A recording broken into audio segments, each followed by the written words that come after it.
Sir ఇప్పుడు చూసుకుంటే ఇప్పుడున్న జనరేషన్ అయితే అందరూ స్టాక్ మార్కెట్ వైపే ఎక్కువ మొగ్గుగా చూపిస్తున్నారు.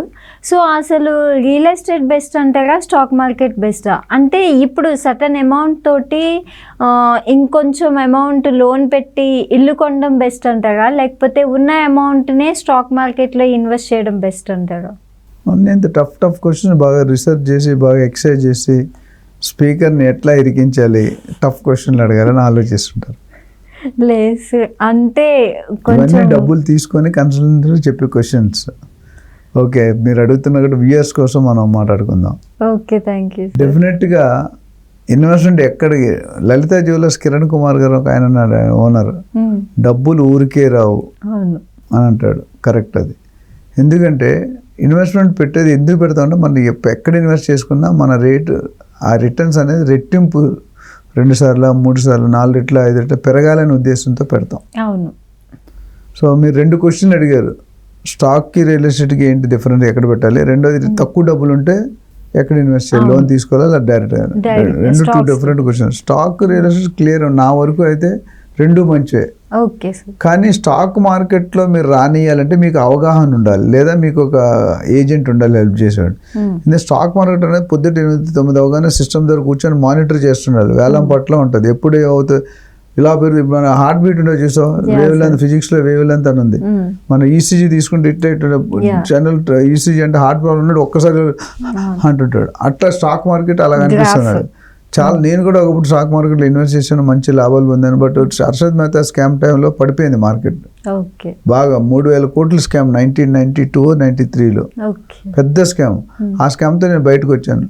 బట్ అతను కంటిన్యూ చేసుకుంటే అందులో నాలెడ్జ్ ఉంటే మాత్రం stock market is also advisable.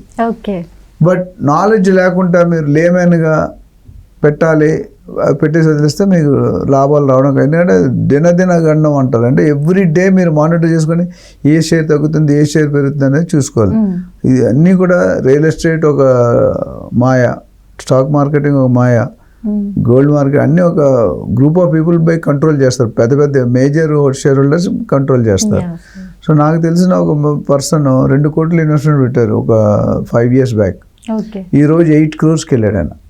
2 కోట్ల నుండి 8 crores అంటే 6 crores ప్రాఫిట్. కానీ ఒక 6 నెలల ముందు 5 నెలల ముందు క్రాష్ అయింది, మొత్తం మళ్ళీ 2 కోట్లు పడిపోయింది. అంటే 6 కోట్లు పోయింది. మనం 6 కోట్లు పోతే డైజెస్ట్ చేయగలం, గుండెగా కొట్టుకుంటుంది. ఎంత కష్టపడుతుంది అని వచ్చింది. ఆ రిస్క్ ఫ్యాక్టర్ అనేది కొద్దిగా ఎక్కువ, బట్ అదర్వైజ్ ఇట్స్ గుడ్. మీరు ఒక రియల్ ఎస్టేట్కి వస్తే రియల్ ఎస్టేట్లో కూడా రిస్క్ అనేది ఉంది, బట్ మినిమైజ్డ్ రిస్క్, చాలా తక్కువ రిస్క్. ఓకే.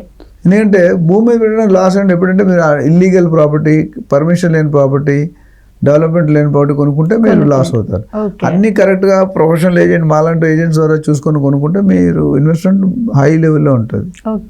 సో చాలా ఎగ్జాంపుల్స్ అంతకుముందు చెప్పాను. జూబ్లీస్ ఒకప్పుడు 15 రూపాయలు 20 రూపాయలు ఉండేది గజం 1970sలో. ఈరోజు 3.5-4 లక్షలు అమ్ముతున్నారు.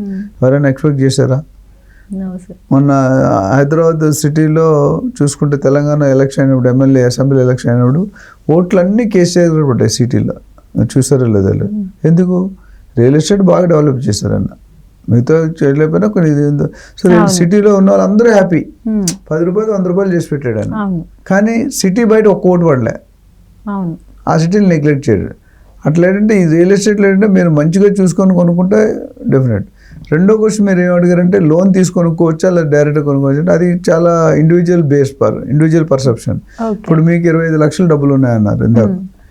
25 లక్షలు ఉంటే మీరు 50 లక్షలు 75 లక్షలు పెడితే కానీ ఒక ఫ్లాట్ రాదు. 25 లక్షలు అనేది చాలా టఫ్. మంచి ఒక డీసెంట్ ఏరియాలో రావాలి. 1 కోటి రూపాయలు తక్కువ లేదు. సో మీ దగ్గర 25 లక్షలు ఉండి మీ శాలరీ ఒక 50,000 1,00,000 రూపాయలు ఉంటాయి, మీరు లోన్ తీసుకోవచ్చు. 25% 20% మార్జిన్ మనీ అంటారు. మిగతాది ఈఎంఐస్లో 30-20 సంవత్సరాలు కట్టుకోవచ్చు. అలా తీసుకుని మీకు ఆ రీపేయింగ్ కెపాసిటీ, మీ సిబిల్ రేటింగ్ అంటారు. అంటే మీ బ్యాంక్ ఆపరేషన్స్ ఎలా ఉన్నాయి, సిబిల్ అనేది మీ క్యారెక్టర్ లాగా. అంటే మన బ్యాంక్ ఆపరేషన్ ఎట్లా ఉన్నాయి, పేమెంట్ స్టేజ్ ఎట్లా ఉంది, పేమెంట్ స్థితి ఎట్లా ఉంది.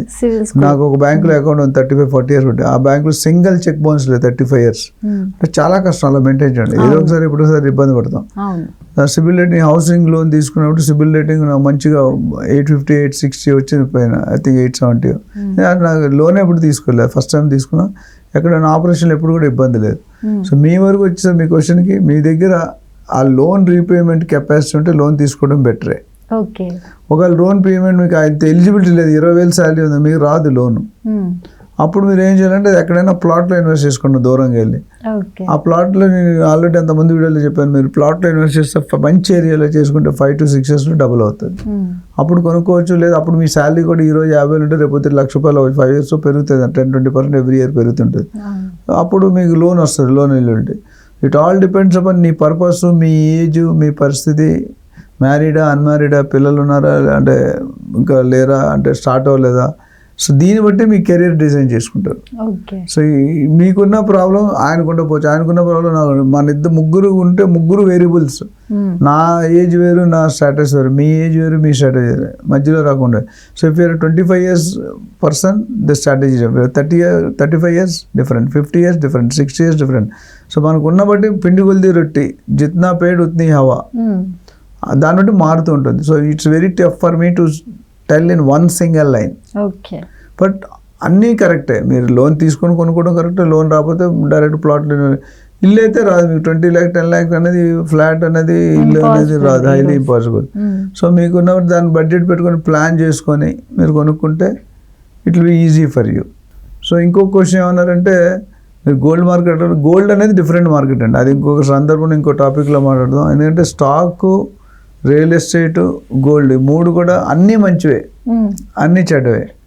నువ్వు కరెక్ట్గా చూసి కొనుక్కోకపోతే, కరెక్ట్గా చూసి ఇన్వెస్ట్ చేయకపోతే, సో మీరు కొన్న ప్రాపర్టీ ఎక్కడుంది, ప్రాపర్టీ అంటే మీరు రోడ్ సైడ్ కొనుక్కొని ఫుల్లీ గేటెడ్ కమ్యూనిటీలో కొనుక్కుంటే ఒకలా ఉంటుంది, నాన్ గేటెడ్ ఏమి ఫెసిలిటీస్ లేకుండా కొనుక్కుంటే ఒకలా ఉంటుంది.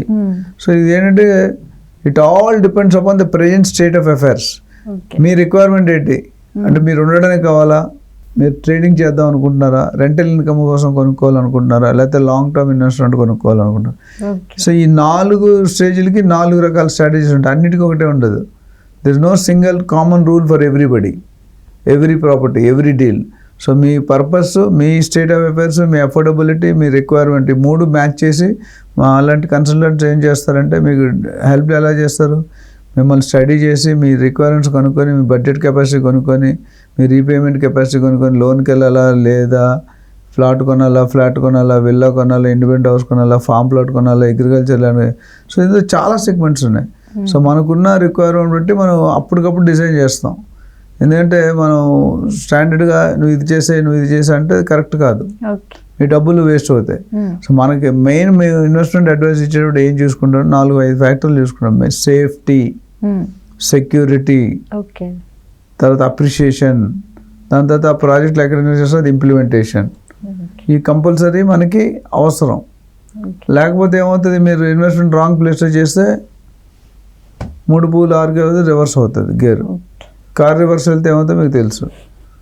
సో కాబట్టి ఇవన్నీ సందర్భాలు, దీనికి బెస్ట్ ఏంటంటే మీరు ఒకసారి ఒకవేళ ఇన్వెస్ట్ చేయాలి అనుకుంటే better take an appointment with some senior person like us. Consultants చాలా మంది ఉన్నారు మార్కెట్లో, అందరూ అపాయింట్ చేసుకుంటే కొంచెం మంచి వాళ్ళని, ప్రొఫెషనల్గా ఉన్న వాళ్ళని, మార్కెట్లో బ్రాండ్ ఉన్న వాళ్ళని, రిఫరెన్స్ ఇవ్వగలిగాలి. అంటే అతా పతా వెబ్సైట్, ఆఫీస్ ఉన్న వాళ్ళని మీరు ఎత్తుక్కోండి. ఎవరో రోడ్డు మీద ఒక నెంబర్ ఇస్తే ఆ నెంబర్ ఇవాళ ఉంటుంది, రేపు ఉండదు. అదే ఆఫీస్ ఉండి వెబ్సైట్ ఉంటే కొద్దిగా బేస్ ఉంటుంది. అట్లనే రేరా లైసెన్స్ ఉండాలి కంపల్సరీ, ఏజెంట్ రేరా లైసెన్స్ ఉంటే మీకు చాలా మంచిది. దీని మీద మరిన్ని ఇంకా విషయాలు ఏమైనా వివరణ కావాలంటే people can call us, we will definitely address them. Sure sir, తక్కువ టైంలో చాలా మంచి ఎక్స్ప్లెనేషన్ ఇచ్చారు, అర్థమయ్యేటట్టు అందరికీ. Thank you so much sir. Thank you.